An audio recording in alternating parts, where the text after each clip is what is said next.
That's how the recording starts.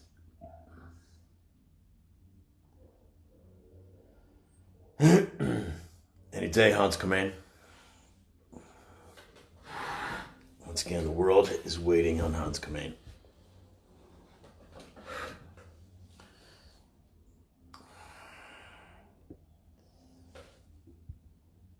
I feel like I should be drinking a whiskey, not a coffee, for this one. Adventure. This coffee's fucking cold. That's what time does to hot coffee.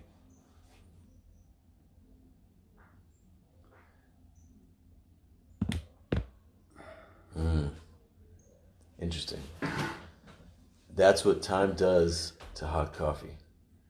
Imagine a passionate young guy in school for a period of time. He slowly loses his passion. Yes. That's what school does to young men. That's what school does to young men. Robs them of their fucking fire, their passion, their heart. School. Oftentimes. School can be an adventure. Anyway, Hans, come in. Let's start it off. What's our topic today? Today our topic is academic learning versus adventure learning. And the starting phrase is, men don't need gurus, they need brothers. Yes. And they go hand in hand. They need warrior brother allies. Yeah, they need guys to go on an adventure with. Because that's the way we learn. In fact, I don't know if you know this. You probably don't know this, but I probably do. You do?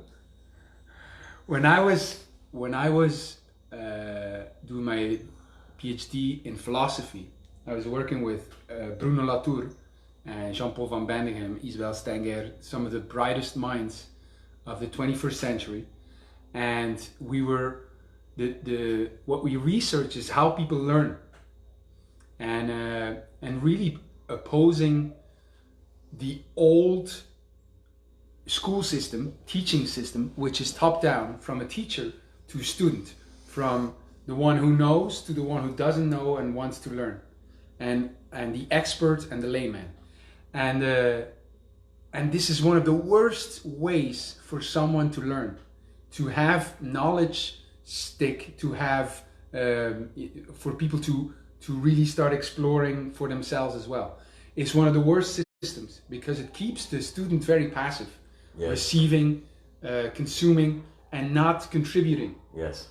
And so what we proposed very quickly, and I say it very general because this is a work of 6 years, is that the way people learn best is when they gather around an issue that they're curious about, when they gather around a thing that they're concerned about, that matters to them, and then they bring their own stories. And this is how I got into what I'm doing now, because I saw quickly how love is our number one concern, where we gather around relationships.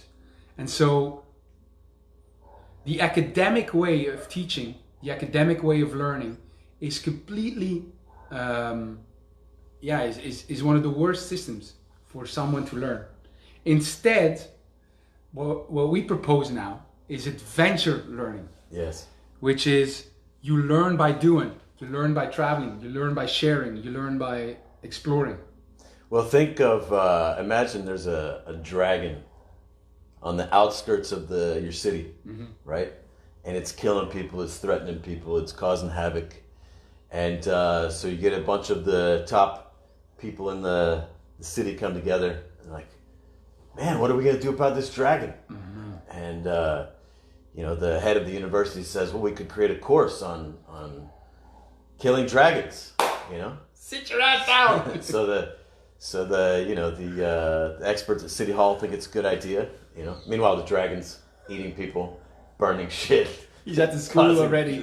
Causing destruction. And they go to the university and they gather all the expert professors together. And, the math professor says, well, we could have a math course on, like, the angle at which to shoot your arrow Yes. at the dragon and the trajectory, and we could, learn how to calculate all that. So it's great. Let's put that in the curriculum, And the history teacher says we teach the history of dragons, so that we know where they come from and whatever. And then, they get a curriculum together, like a 4-year curriculum. And meanwhile, the dragon is, destroying the city. And then there's a young guy that's like, man, what the hell? What the hell are these adults doing? Someone needs to kill the goddamn dragon, right? So he hears of a dragon hunter off in the mountains, and he goes and says, I'm going to go. And he goes and spends some time with him, and goes on some missions killing dragons, And in 6 months' time, they've killed 3 dragons, And then goes back to his town and he slays the dragon, just as the first semester is winding up at the university. Right, like imagine the different, let's say you finished the curriculum on killing dragons, versus you actually went and learned with guys who do it and went on some adventures and, learned by doing with guys who are a little bit better than you or a lot better than you. What's the difference? One, there's a whole different level in skill, right? The guy in the class, 0 skill, 0. He's got a bunch of head, whatever. But there's a difference also in chance of survival. But the big difference, like a hidden difference, I think, is what have these people learned about themselves in this time?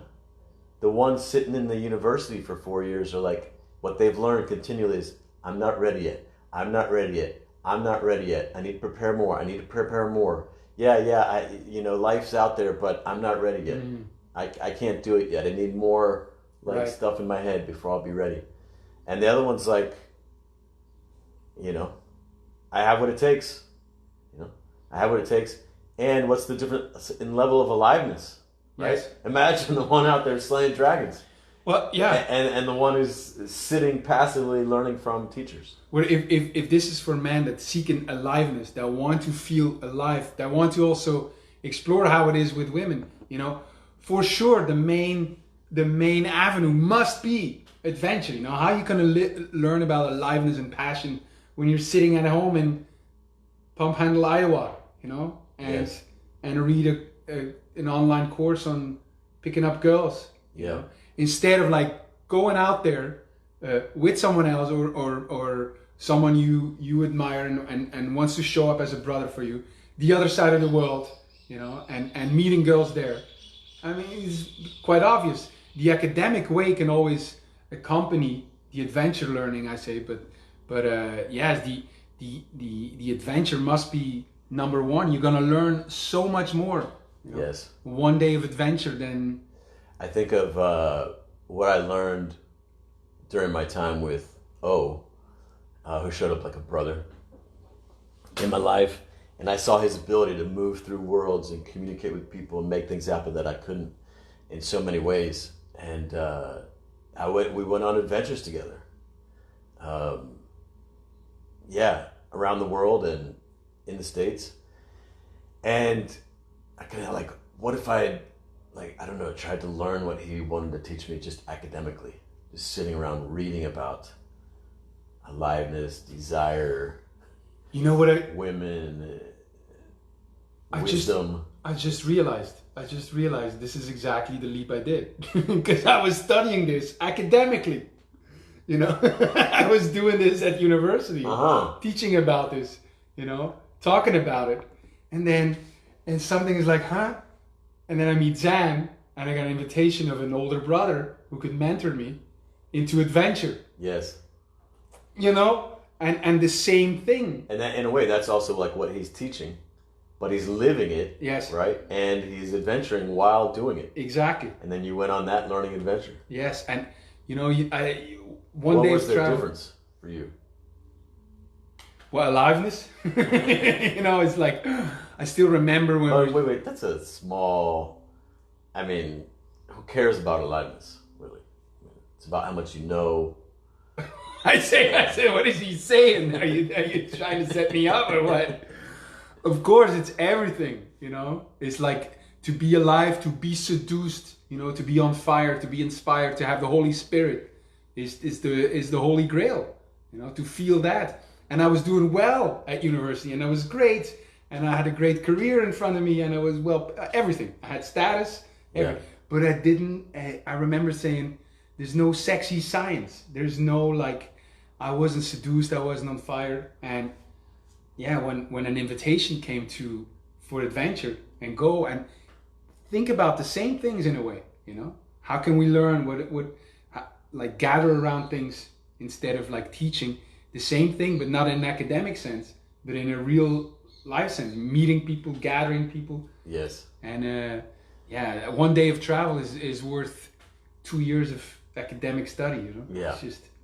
Yeah, this is why, you know, I've told this story about 2006 being in my office and I really wanted to be working with young people and inspiring them to rise up, you know, and then they're out marching down the streets with no parental permission, leaving school, making a stand for something, and they get the school authorities and their parents tell them they're wrong. No, the right thing to do is stay in school. Maybe after school or something, you can say what you stand for, you know.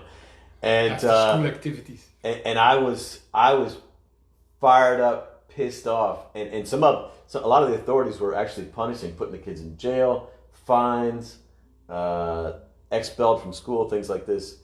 And I was thinking, what are they going to learn sitting in class for an extra couple hours that day versus getting up and marching down the streets in the face of no permission from authority when their heart is calling them to do it? And I was thinking, what they're really gonna learn is not the little bits of knowledge that go into their head in the classroom that day. What they're gonna learn is that they're gonna learn to ignore the call of their heart, to make a stand, to go on the adventure, to do what it is. And they're gonna be taught that the most important thing is obedience, conformity, and knowledge that someone else is spoon feeding you. Right. You know? And I've told you also about my grandfather. For me, my grandfather was like, through my, one of my greatest teachers. But I can't say that he ever tried to teach me something. Mm-hmm. He gave me challenges, you know. He would just challenge me. That's the message that I seen it that your grandfather did is like, you got this. You got this. And when someone says that, I think it was Tim Ferriss, he said, when you trust someone to do the job right, their IQ instantly doubles. Something like this, you know? So when you feel that trust of someone, you got this, then yes, I got this. And that's what the opposite of the old school system, which says, you don't have it yet. Yeah. Let me tell you. Right. And so you get constantly put in that position. And so the best thing you'll ever be is a good student. The best thing you'll ever be is a good boy. The best thing you'll ever be is a nice guy. You'll never be a great man. You have to kill your teachers, you know? You have to you have to kill your heroes, your gurus. Yes. It won't, you know? You have to say, okay, I got it, you know? I'll take the knowledge. I'll take it from here. I'll take it from here. Yes. But I will not, I have to grow beyond you. I have to, because I have to fight for my own independence. Yes. You have to kill your teachers, your parents, your whatever, you know, to stand on your own. Now, this isn't to say like don't have mentors or advisors or people you're learning from or even teachers. This isn't to say that, but really, like one of the things I want to emphasize is watch out for the learning that's happening on the level of the feedback about who you are. Yes. And what you're ready for and not ready for. By the longer that you affirm, I'm not ready, I can't leave home yet, I can't leave school yet, I have to just, stay and be good. Oh man, the consequences of that can be really detrimental. What I see, I'm realizing this, how to look best at this is when you, like any type of learning, that's like in an academic sense, from someone, from a book, from whatever. It should always be accompanying It's accompanying you on your journey, on your adventure. Yes. It is not the gate through which you're gonna learn it. No, you're already doing it, and you got a book along. You're already doing it, and you got a coach with you, or you're doing it. You got a brother. You got a whatever. But it's not like you don't have to go through it to get it. Yes. You already have it. This was my big insight in 97 when I went with my 3 younger brothers. I had it in 96. Well, in 95. No, but I was teaching them entrepreneurship by splitting my business into 3, giving them each a business to run. Right. And then on the weekends, when it was time to learn about business, everything that they learned could help them make more money. Right. It's suddenly much more exciting, you know? It's much more exciting to learn how to deal with a sales situation when if you apply this one technique, wow, if I do this every week, I'll make $10,000 this year. Ka-ching, you know? Yes. Instead of just you're in a university for a prolonged period of time and sales, okay, closing, blah, blah, blah. This is one thing that frustrated me when I went to Africa, and I would see, like when I was in Uganda in 2014, and I was like, oh wow, you know, you guys have a class on entrepreneurship? Let me go check it out, you know? And I walk into the class on entrepreneurship, and all the kids were like literally dead. No spirit, no fire, no passion, no nothing. And I was like, what is going on? And then I looked at the textbook, and it was just nothing but like facts about business. There was no how-to, there was no adventures, no challenges, no real inquiries. They were memorizing facts about business. Dude, not only are they not learning shit about business and entrepreneurship, they're learning that it's boring. Yes. They're learning that, and because they don't like it, they're like, well, I don't like business. Because they're learning, what they're really learning on the meta level is so fucking destructive. You know, and then these kids come out of school, they go to university, they think that, well, the university is my only option, right? They come out of university, only 10% get jobs, and the other 90% are too good to go start a business, you know? But the guy on the street corner roasting corn and selling corn to everyone else is making, well, first of all, he's making money, and most of them are unemployed, and they're too good because they have the university education. But the guy selling corn is making more than the professor at the school down the street. Right. He's making more than the top dog at the school down the street. This was my buddy was the top. He was the dean of students, and he was too good to go hustle and start a business. Well, I was thinking it's the same in the relationships. You know, if you really want to learn about the other, about you, about your relationship, go on an adventure together. You know, one day of travel together with your partner, man, woman, is worth. This is my formula. One day of travel is 2 weeks is worth 2 weeks of living together. Is worth 3 months of dating. You know, just to go and add the adventure to your relationship, you're gonna find out instantly who the other is. You're gonna find it out. You're gonna have way more opportunity to learn, and that's adventure learning again. Yes, you know? It's huge. Well, it's like what I did with John McMahon 3 years ago now. Is I'd heard my brother was making these millions of dollars online with the Truth About Cancer documentary series. And I've been watching him like year after year making, tens of millions of dollars. I'm like, all right, okay. I'm going to go back and explore internet marketing, online business. And I'm going to go learn from my little brother. And I'm going to go humble myself and just do what he says. This was an idea. And then John McMahon came together, and we both had a similar idea. We came up with a vision, and we're like, okay, someone's going to do this same docuseries on diabetes and obesity if we don't do it now. We got a limited window of opportunity, and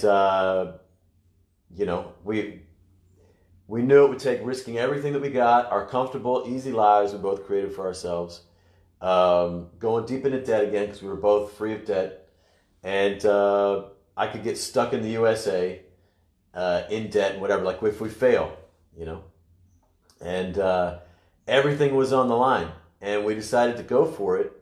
And if we win, it's millions of dollars. if we lose, it's humiliation to everyone who knows us and deep in debt and stuck in the U.S.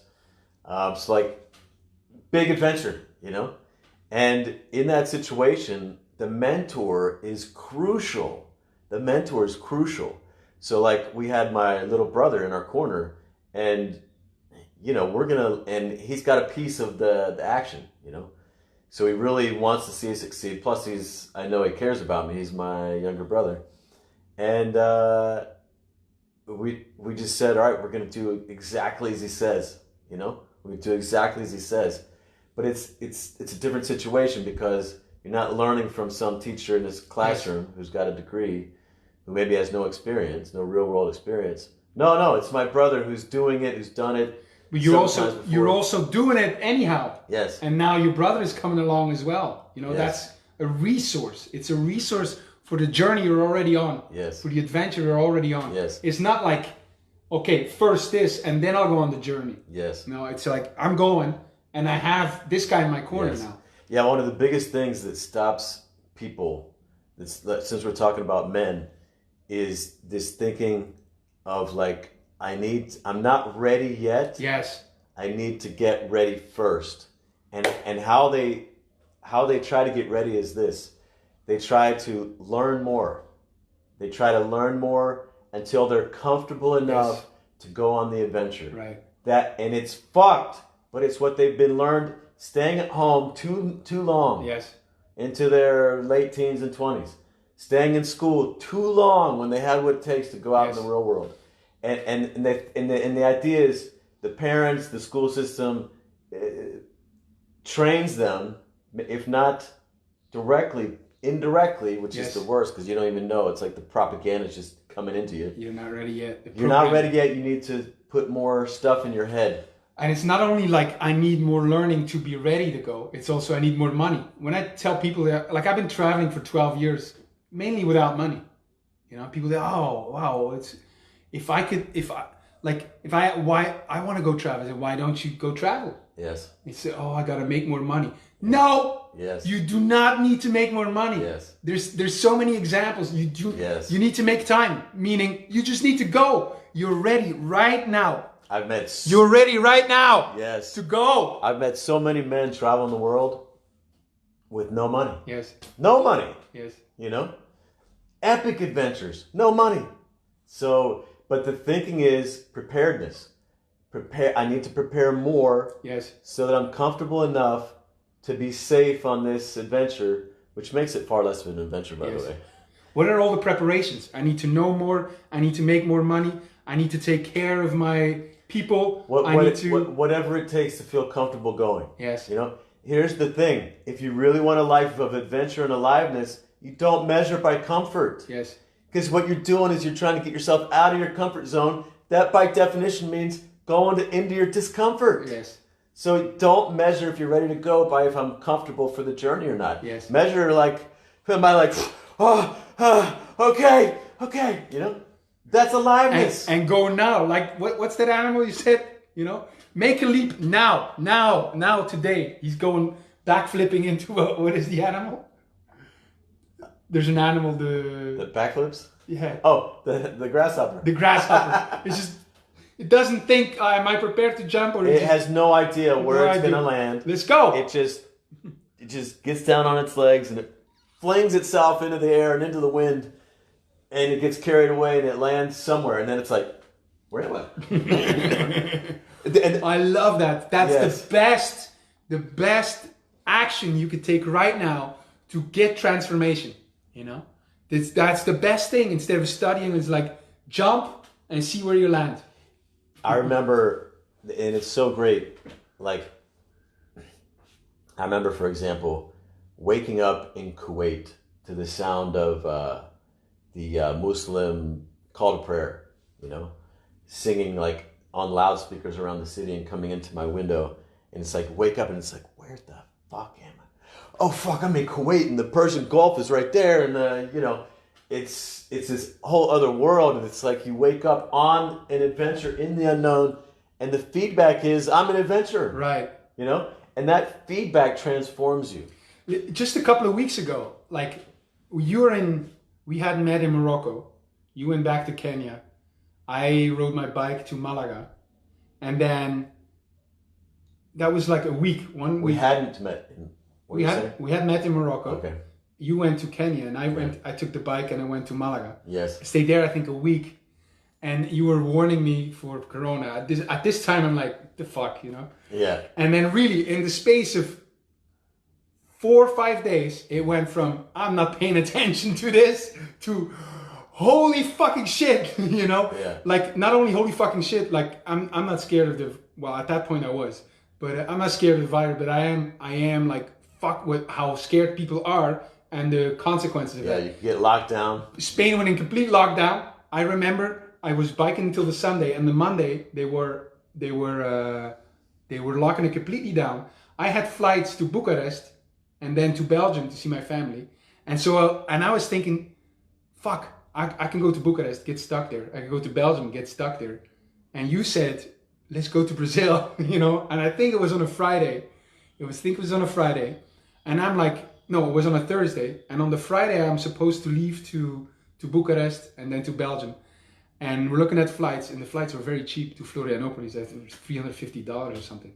And so we decided right there on the Thursday, let's go. On the flight was on Monday, I believe. And then on Tuesday, we're here in Brazil. Yes. You know? And that's like, and see what has come from that. Well, I knew like we could get locked down for a long period of time. And it's like, where do you want to be locked down? And I knew that on the coast of Brazil, for most of the year, most of the beaches and beach houses go practically empty. Right. And so, what better place to be quarantined than on the beach, you know, in Brazil? And I packed, I came carry-on only because I wanted to be light. I was foreseeing like, if we want to travel more, I cannot have a suitcase. I need to do, so this is why I'm wearing the same shirts every day in these live videos. But yes, you just go, you know? Just, to me, it was like, fuck, this is something different. Didn't think of that. And just find yourself here. And we got into something, a working relationship we haven't had before. We've been very productive. Well, even the working relationship was an adventure. Yes. Right? Right. It was a big commitment. Yes. And we don't know how we're going to get there. There was no exact plan. Yes. But it's like we're both all in and we're going for it. Yes. And it's scary. You wake up and it's like, you know, where's the money going to come from? How's this going to happen? But how much are you learning in the meantime? You know, and how exciting is it? And the transformation. I really like that idea of I forget the name of the animal constantly. Grasshopper. The grasshopper. You know, when you find yourself right now in a situation and you feel like you're tolerating your plight, you know, like, it's okay, but not really. Get down on your hind legs. Yes, like don't think, oh, where can I go? Where can I, like I got to figure out the path 3 steps ahead. Just do something different, you know? Just do something different. Come to Brazil. Come to Brazil. Yes. I can't say it yet, but I will say it. We'll have. Well, come hang for guys who are living this way. Yes. With guys who are further on the path. You know, it's if you decide you want a life of adventure. Yes. Go live with adventurers. If you want to live a life of adventure, come and live with us. The house next door is available. Yeah, starting the first of the month. And try to get away from your country, even if they're locked down. It's a great time to be adventurous. Yes. And if they qualify, they could join Los Conquistadores. But that's hush hush right now. That's hush hush. We can't talk about Los Conquistadores. That's the first rule. Conquering your old narration and living a new story. A story of honor, adventure, and brotherhood. What if? What if?